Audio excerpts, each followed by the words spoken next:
E a sensação é que seríamos hostilizados. Sofri ameaça de morte, pra você ter noção. Um olho meu ficou totalmente azul, assim, eu não enxergava. E já recebemos outras nações, né, como Colômbia, Argentina, Alemanha. Ajudei uma célula igreja na cidade de Hilversum, lá na Holanda. No caso, a gente veio com uma palavra. Bom, se você não é inscrito no canal, se inscreve, deixa o like. E toda e qualquer outra informação está na descrição desse vídeo. Depois de ser impedido 2 vezes de entrar no avião, revogar uma lei na nossa cidade, você ainda teria coragem de mudar de país? Esse cara aqui, ele tinha 2 coisas, uma palavra e a fé. Hoje eu vou trocar ideia aqui com o pastor Michael Freitas. Pastor, muito obrigado aí por dar essa moral pra gente. Eu que agradeço. Deus abençoe. Fala aí pra gente de onde você é, de onde você veio e por que te motivou a vir para Portugal. Eu fui criado em Angra dos Reis, né, mas saí do Espírito Santo, né, eu meio que me sinto dos 2 lugares, né, um carioca capixaba. Mas eu vim da cidade de Batiba, no interior do Espírito Santo, e o que nos motivou a vir para cá, como você disse, foi uma palavra, né, nós já orávamos, né, eu e minha família, pela Europa, na verdade, já há mais de 5 anos, antes de vir para Portugal. E a gente chegou a rodar, né, em alguns lugares, mas quando estava em Amsterdã, Deus confirmou, né, que seria Portugal. E eu volto para o Brasil sem falar nada para ninguém. E quando eu volto, né, o meu irmão mais novo, um dia acorda: Michael, eu vou viajar, vou me mudar, vou imigrar, e eu vou para os Estados Unidos, e eu vou para a Austrália, e vou para a Inglaterra, e vou para a Holanda. Se eu quiser ir para Amsterdã, você consegue? Eu falei, consigo, né? Passei um tempo com o pessoal lá na igreja, ajudando alguns pastores lá, e conheci o pastor Samuel, da congregação cristã, então até trabalho para ele eu conseguiria, né? Mas eu falei assim, cara, Rodney, antes de você se mudar, faz o seguinte, ora e vê se é isso mesmo, né? E aí ele falou assim, não, ele brincou, ele falou, vou nem orar, vai que Deus responde que der pra ir, né? Porque eu quero ir embora do Brasil e tal. Eu falei, não, vamos fazer o seguinte, ora e você decidir, é isso aí. E aí passou 1 ou 2 semanas, e aí ele chegou um dia, Michael, Deus confirmou. Aí eu falei, é mesmo? Pra onde que é então? Ele falou assim, é pra Portugal. Na hora que ele falou aquilo... Até né, aí você tava cético, né? Mas na hora que falou Portugal... meu coração queimou, assim, eu falei, cara, é Portugal mesmo. Aí eu contei pra ele a história, né, de Amsterdã. E meu pai mora em Amsterdã já há 34 anos, ele é brasileiro, mas já é cidadão lá em Amsterdã. A gente tava andando, vendo algumas coisas de documentos, e nesse dia em Amsterdã ele falou assim, vamos ali, a gente vai num lugar assim e tal. E a gente parou num ponto de ônibus e estávamos conversando sobre eu imigrar para Amsterdã. Você tava só visitando na época? Isso, fiquei lá 3 meses, né? Morei lá, né, 3 meses. 3 meses. Né? E aí ele pegou e falando sobre imigrar, talvez Portugal seria uma boa opção, não sei o quê, e é uma mulher sentada, né? Mas em Amsterdã, você pode estar qualquer pessoa de qualquer nacionalidade, né? A gente nem imaginou que ela era uma brasileira. Bem multicultural, né? Pra você ter uma noção, eu encontrei o Bonovox, né, o vocalista do U2, na rua, assim, como fosse uma pessoa normal. Então lá realmente é um lugar que você pode encontrar qualquer pessoa do mundo inteiro. E aí essa mulher vira e fala assim, desculpa, né, eu tava aqui ouvindo, eu também sou brasileira, e eu ouvi vocês falando sobre Portugal, e lá realmente é mais fácil, meu filho tá lá e tal, eu tava ouvindo você falar com seu filho, e não sei o que, se vocês forem lá, realmente a documentação lá é mais fácil do que aqui, e que eu moro aqui também, mas meu filho não conseguiu, e ela direcionou, falou, vai para Portugal que vocês vão conseguir esse documento, né? E aí, quando ela, meu ônibus chegou, entrou no ônibus, saiu, e aí meu pai ficou assim uns segundos, aí caiu a ficha e falou, Michael, você acredita que a gente veio nesse ponto aqui só para ouvir essa mulher falando que você deveria ir para Portugal? Aí eu olhei e falei, mas por que você tá falando? Ele falou, rapaz, porque não é esse o ponto que a gente precisa estar para ir para onde eu quero ir. E cara, eu moro aqui há 34 anos, né? Então aí ele falou assim, cara, não é por acaso. A gente veio aqui porque a gente precisava ouvir isso. E aí foi esse direcionamento, né, que eu tive como um direcionamento de Deus. Mas até então, poderia ser coisa da minha cabeça, né? Poderia ser só uma viagem. Então eu não comentei com ninguém, nem com a Manu, nem com a minha esposa, né? E quando meu irmão chega falando, é Portugal, aí eu contei essa história pra ele, né? Falei, cara, é Portugal mesmo, né?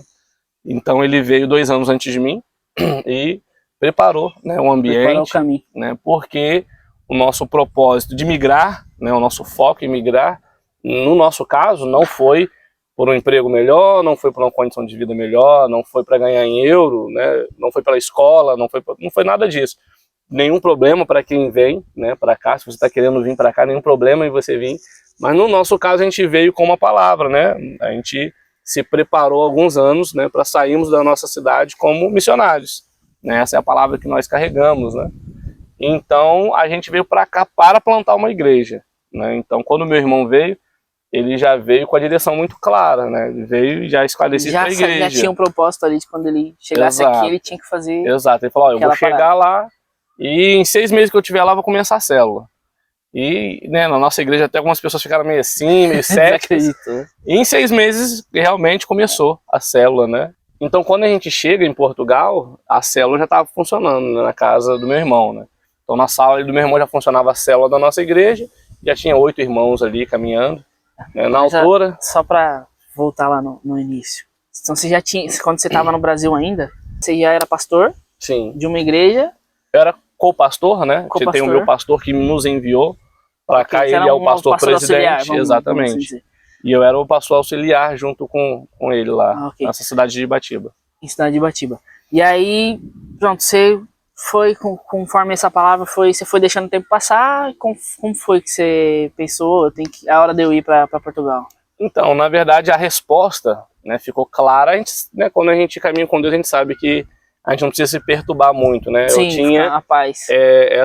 Esse direcionamento, tanto que eu cheguei aí para Amsterdã, porque na minha cabeça fazia todo sentido que fosse lá, né? Eu cresci com essa cidade no meu imaginário, né? Meu pai migrou para a Holanda quando eu tinha 3 anos, né? Então eu cresci ouvindo sobre a cidade. Então quando eu me converto, quando eu começo a estudar para ser um pastor, quando eu faço seminário, quando eu entendo que Deus quer nos dar esse chamado evangelista, e aí fala assim, quando eu entendo que a gente vai fazer missões, fazia todo sentido que fosse Amsterdã, na minha cabeça, né? Só que quando eu cheguei lá, realmente fluiu bem, né? A gente chegou, eu cheguei, né? Na época eu fui sozinho, e encontrei uma boa igreja, estava congregando, ajudando os irmãos, estava pregando já, ajudei uma célula a virar uma igreja na cidade de Hilversum, lá na Holanda. Hoje é uma igreja, só que eu não senti paz. Entende? Então, tipo, tava tudo funcionando, tinha até emprego. Só que... né, eu sou barbeiro, trabalhava com barbearia já no Brasil. Cheguei a trabalhar lá, né, cortando cabelo em um salão no centro de Amsterdã, bem na Praça Dan. Só que não tinha aquela paz, tipo, não era ali. Eu acredito que o fato da dificuldade da documentação foi um indício muito claro de que não era lá. Porque se nós saímos com uma palavra para fazer algo para Deus, a gente não pode estar em um lugar ilegal. Claro. Né, sim, isso pela palavra. Tem que seguir as leis de Deus e dos homens. Exatamente. Pela palavra em si, pela etimologia da palavra, já é algo antagônico, né? Eu não posso estar ilegal para fazer algo legal. A gente ainda está no Brasil. Então, seu irmão veio e tal, depois você veio atrás, vendeu todas as suas coisas e tal. Meu irmão veio antes da pandemia, né? 2019, começo de 2019 mais ou menos, acredito. Logo em seguida teve a pandemia, né, e a gente já era pastor, e a gente estava se preparando já, o pastor Rodney já começou a célula, e a gente está indo, a gente vai lá ajudar, a gente vai pastorear, e daqui a um tempo nós vamos plantar uma igreja lá, a Igreja Aliança, e nosso pastor muito contrariado, porque não queria, né, nos perder ali, né, orou, nos abençoou, nos enviou para cá, só que não foi tão fácil assim, né, tipo... A gente comprou passagem, por exemplo, Só para deixar claro, o seu irmão não era pastor? Não, meu irmão ainda não é pastor. Ok. Meu irmão é um evangelista, né, dos 5 ministérios. Ele opera ali no ministério do evangelista, né? Ele tem essa veia comunicativa, simpático. E ele é simpático, né? Ele fala, gente... E ele veio, né, realmente ser um evangelista, de fato é, né, ele exerce isso, né, quem conhece ele sabe disso, né. Ok. Então... me torno pastor nesse tempo, a gente é consagrado a pastor, e a gente compra a passagem para fevereiro, 21 de fevereiro de 2020. Não foi isso? Acho que foi isso. Sim. Porque logo no dia 16, tipo uma semana antes, a gente já tinha vendido tudo. Tava com todas as coisas numa mala, e uma semana antes sai a notícia, né? Ó, aeroportos fechados por conta da pandemia. Eu lembro que a gente estava em Guarapari, na praia, assim, despedindo. Nossa! A gente estava despedindo da praia para vir para cá, daí aquele banho de água fria, a gente volta assim meio frustrado e tal, mas né, até então tranquilo. Em maio tem uma abertura parcial em maio de 2021. Há uma abertura parcial, não chega a ser um ano, né? Mas um pouco depois. Certo.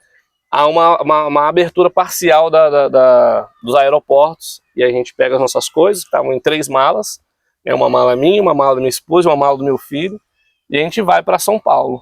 E aí quando a gente chega no aeroporto de São Paulo, uma mulher vira pra gente como a paz do mundo, né? Vocês não vão embarcar. Aí eu falei, como assim não? Vocês não vão embarcar? Porque é só para reunião familiar direta. Eu falei, não, mas eu tô com a carta convite do meu pai, né, nós vamos encontrar ele. Você ia dar um pulo na Holanda. Isso, e depois vir para cá, era o plano. Ele estava com a carta convite, estava com a passagem, ele falou, não, vocês não podem embarcar. Você até pode, porque é o seu pai, a carta convite e tal, mas a sua esposa não pode. E aí eu não iria vir, né, sem a minha esposa. Eu já tinha tido a experiência de passar 3 meses em Amsterdã, longe dela, do meu filho, e é horrível. Não venha para cá sem a sua família, tá? Vou te dar um conselho. Não venha, eu vou na frente e depois eu levo a minha família. O meu conselho, como alguém que já viu isso, não faça isso. Você não tem o dinheiro para vir todo mundo, não venha todo mundo. Junte o dinheiro, faça um sacrifício. Eu tinha essa ideia. Traga todo mundo. É mais fácil quando vem um e depois vem um outro? Depende do ponto de vista, eu acho. Financeiramente talvez seja, mas eu acho que não vale a pena. E aí, a gente ali no aeroporto, aconteceu uma coisa interessante, né? Um pastor que não nos conhecia pessoalmente, ele nos seguia nas redes sociais, via algumas coisas da nossa igreja. Você estava em São Paulo, em Guarulhos. Conseguiu ir para Guarulhos, né? A gente chegou ali e a gente acabou de receber a notícia que a gente não embarcaria. Não, vocês não vão embarcar, porque o aeroporto abriu, mas não abriu para todo mundo, né? Você tem que ser cidadão, você tem que ter o BI, e a gente não tinha, a gente estava vindo a princípio como turista. E esse pastor me liga. Ah, Michael, eu vi aqui que você está em São Paulo, que você vai embarcar, e aí, já conseguiu? Falei, rapaz, acabei de receber a notícia que nós não vamos conseguir embarcar para Portugal. A gente vai ter que pegar um avião, um ônibus e voltar para casa. Ele, não, pera aí que eu tô chegando, 20 minutos eu tô aí. E realmente, em 20 minutos ele tava lá, um cara que nunca tinha nos visto pessoalmente, só por redes sociais. Ele, né, nos seguia, a gente conversava alguma coisa assim, porque a gente tinha um amigo em comum, que era o Melquisedeque, um missionário. Na época ele estava pelo Íris, no sertão do Alagoas, né, com a comunidade cigana e quilombola e tal. E a gente abençoava, né, ele era um dos missionários que a nossa igreja Aliança, em Batiba, abençoava no campo. E esse pastor Rodrigo é amigo do Melk. E aí ele foi lá, não, eu vou levar vocês na rodoviária, porque a gente tava muito caro comprar passagem. Imagina a cabeça, no mesmo cheio dia. de mala, já pensando que ia estar... Minha esposa tava meio em transe, assim, né, tipo, eu olhava pra ela, ela parecia... Assim, não, porque a gente falando assim hoje é tranquilo, mas, pô, na hora do momento ali é terrível, pô. Só de você estar deixando suas coisas, deixando sua casa, sua família, tudo pra trás pra você... Eu tinha vendido tudo, cara. Tava tudo em 3 malas, né? A gente vende geladeira, a gente vende televisão, tudo que, né, tem algum valor, a gente dá de presente. Todo seu império, não sem dizer que tá construído, você largou. O que eu trouxe o que cabia na mala, né? No meio do caminho, esse pastor, vocês querem ir lá em casa, tomar um banho? Beleza, vamos lá. A gente chegou, ele nos recebeu muito bem, com sua família, isso foi interessante, foi uma resposta de Deus também, porque em meio à pandemia, você recebeu uma família que você nunca viu, né, abrir a porta da sua casa, né, pessoas morrendo, né, por ter contato umas com as outras, isso acontecer. Então a gente viu aquilo como um ato de misericórdia da parte do Senhor, né, um ato de cuidado. E estando na casa dele, ele viu que o ônibus, né, demoraria 11 horas de viagem. Ele falou, não, eu vou abençoar para o Espírito Santo.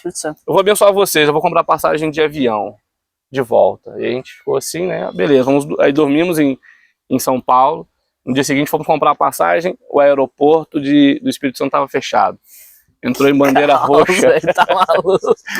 No final das contas, o pastor encontrou uma mulher que estava ali chorando, né, meio perdida, porque ela era lá do Nordeste, e ela tinha perdido o avião, não tinha dinheiro para comprar passagem, para voltar para sua cidade. E o pastor Rodrigo abençoou ela, né? Falou assim, não, eu vou comprar passagem para você. Esse pastor Rodrigo, ele era uma bênção. É um homem de Deus. E ele chegou a falar para mim, falou, Michael, se não fosse essa situação acontecer com você, essa mulher talvez viraria uma indigente aqui em São Paulo. E eu falei, mas eu, né, aquela hora no nosso coração carnal, eu não tenho nada a ver com isso, né? Oh, Deus. A situação mas, complicada demais, né? Quando ele foi nos deixar na rodoviária, acabou que a gente realmente teve que voltar de ônibus, ele falou assim, Michael, eu estou discernindo da parte do Senhor que vocês Deus ainda tem alguma coisa para fazer através da vida de vocês, lá onde vocês moram, né, no Espírito Santo.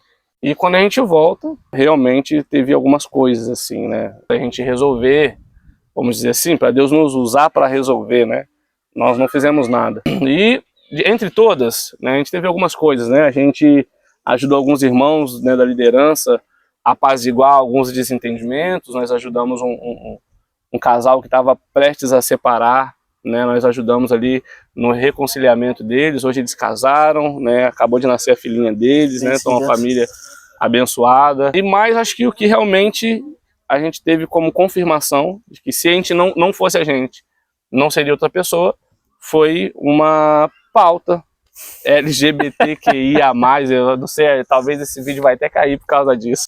Que isso? Pode falar, né, Mas teve uma vereadora que levantou um projeto de lei onde ela promovia, né, um dia internacional, um dia nacional ali, um dia de comemoração para a comunidade da cidade. LGBTQIA+, e até aí eu concordo, acho que todo mundo tem o direito. São as dádivas da democracia. Exato. Só que dentro da pauta dessa lei tinha um item de promover, né, festa, né? Vou colocar assim, resumidamente, não estava assim, é óbvio, mas a nossa cidade lá é conhecida como uma cidade boa para acontecer as festas, né? Então, quando tem o dia da Bíblia, por exemplo, como que se faz essa promoção? É feita uma festa, coloca um palanque no centro da cidade e para a cidade. No dia dos motociclistas é feita uma festa de 3 dias e acontece. No dia dos tropeiros, a cidade lá é muito conhecida por isso, tem uma festa na cidade. E como que seria a promoção, né, desse dia? Também aconteceria a mesma coisa, né? Quando eu estive em Amsterdã, eu vi a parada gay acontecendo em Amsterdã. É óbvio, Amsterdã é outra proporção, sim, né? Ainda mais se tratando de Amsterdã. Sim. E eu vi algumas coisas que para nossa cidade eu tinha certeza que nós não temos ainda, né, estrutura, né, psicológica para comportar ou promover uma festa dessa. Eu não tenho nada contra, né, os gays, não tenho nada contra as lésbicas, pelo contrário, né, eu tenho uma barbearia, como eu te falei, e eu já tinha uma barbearia lá e eu já atendia muitas pessoas, e tanto que na altura todos os meus clientes continuaram sendo os meus clientes, né, me entenderam o meu ponto de vista. Porque o que aconteceu? Eu estava numa reunião com alguns pastores, né, da cidade, e eles falaram sobre isso, levantaram essa pauta, ó, a vereadora ali levantou um projeto de lei e vai acontecer isso e tal. E foi assim que foi apresentado a mim, né, ó, vai ter uma parada gay dentro da cidade. E a nossa cidade é 30 mil habitantes, uma cidade pequena. Eu falei assim, e aí? Alguém vai fazer alguma coisa?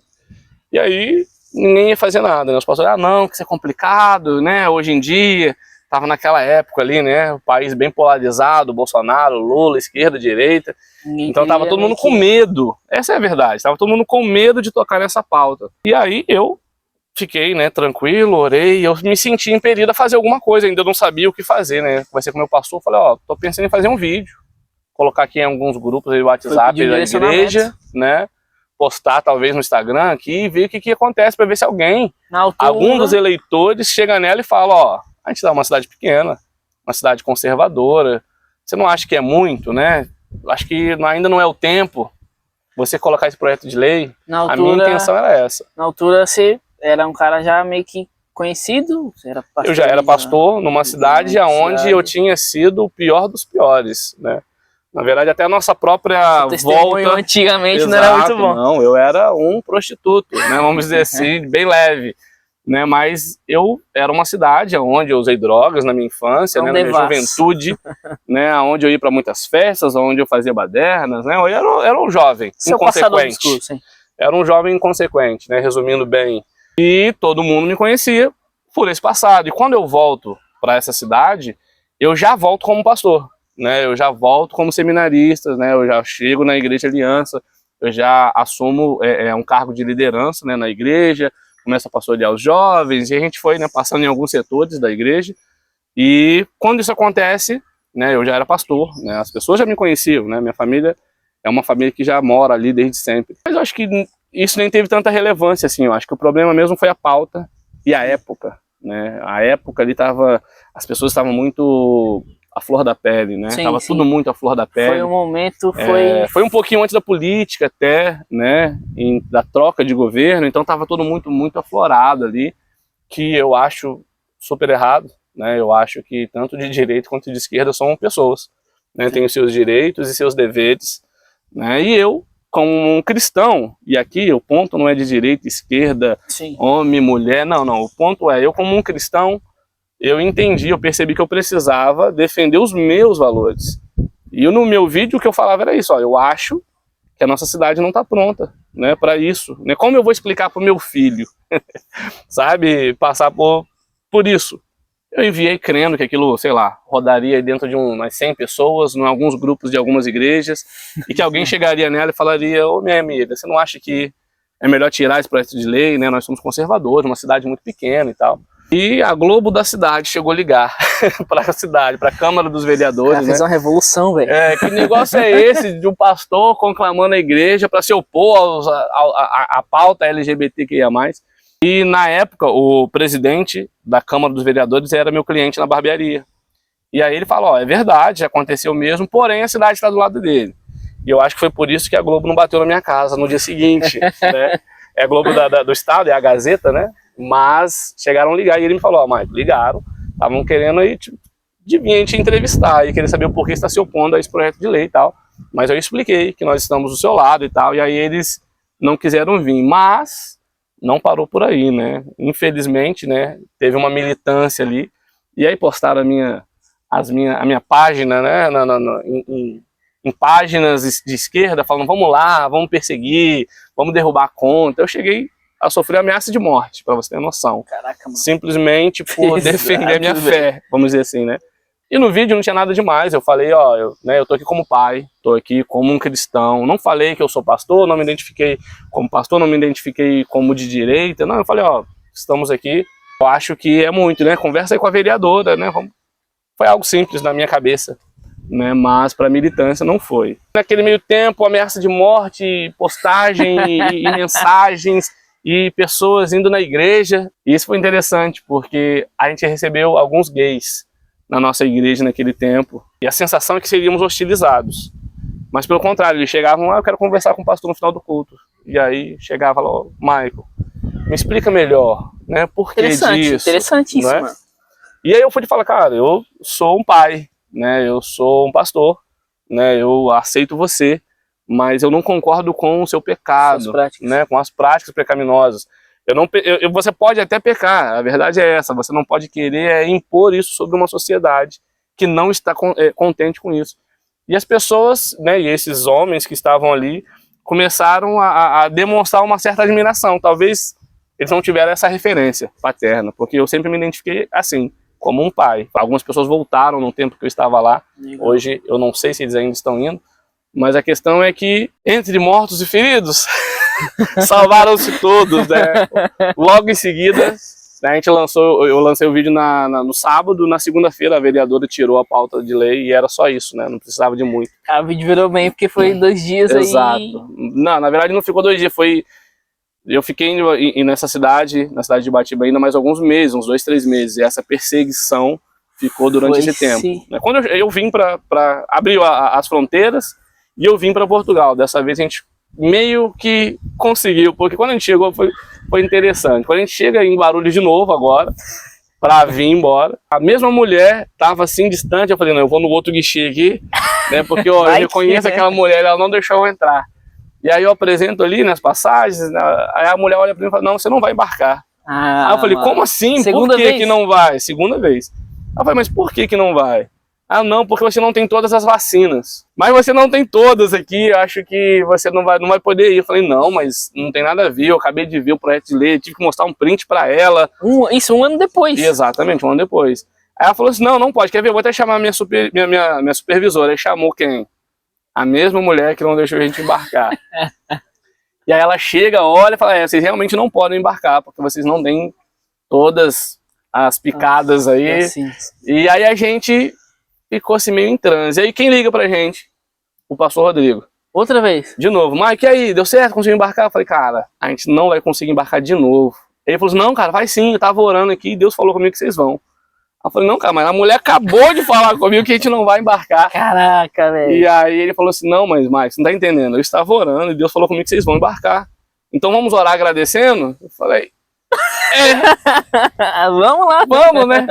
O microfone, o telefone assim no ouvido, no meio do aeroporto de Guarulhos, e ele orando ali, Senhor, muito obrigado. por você ter trago os seus filhos até aqui, por você estar levando os seus filhos para Portugal, eles vão chegar ali, e eles vão concluir a sua obra, vão plantar a igreja, e eu, amém, Mike, amém, amém. E aí eu desliguei e fiquei assim, né, meio assim, né, em transe ainda, meio triste. Eu faço agora. E a gente estava aguardando chegar o gerente, que a mulher falou assim, vocês não vão poder, aguarda aí. Eu falei, não, a gente tem que ir, porque ela tá aqui no Google. Falou, então vocês aguarda aí, meu gerente vai te explicar. Esse gerente foi o mesmo gerente que da outra vez também falou, realmente vocês não vão poder ir. Pessoas. Quando a gente chega para esse gerente olha para mim e fala assim, cara, eu lembro de você. Você não é aquele cara lá do Espírito Santo que veio com a família toda, né, e não conseguiu embarcar? E aí naquela hora caiu uma ficha, tipo assim, cara, Guarulhos, o aeroporto de Guarulhos, quantas pessoas esse cara não lida todos os dias? Como assim ele lembra de mim, né? E aí na hora eu lembrei da oração do pastor Rodrigo, alguns segundos antes. Aí eu falei, sou eu mesmo, né? Sou eu. Você lembra? Como é que você lembra? Eu falei, não, porque eu também sou do Espírito Santo. E eu guardei que você é de lá e tal, eu sou lá da cidade tal, não sei o quê. Aí eu falei assim, Ele falou assim, mas me fala, qual é o problema? Eu falei, rapaz, as meninas estão falando de novo que a gente não pode embarcar de novo. Aí ele falou, não, deixa eu ver. Aí olhou e tal. Não, essas meninas não sabem de nada. Você já tomou, você já fez os testes? Aí eu falei, não, porque o meu de minha esposa, meu filho, dá €1.000, R$1.000, né? Eu falei, pô, não vou gastar R$1.000 pra mim não conseguir embarcar. Aí ele falou assim, não, corre lá, faz os testes, traz pra mim, se tiver tudo negativo, vocês vão embarcar.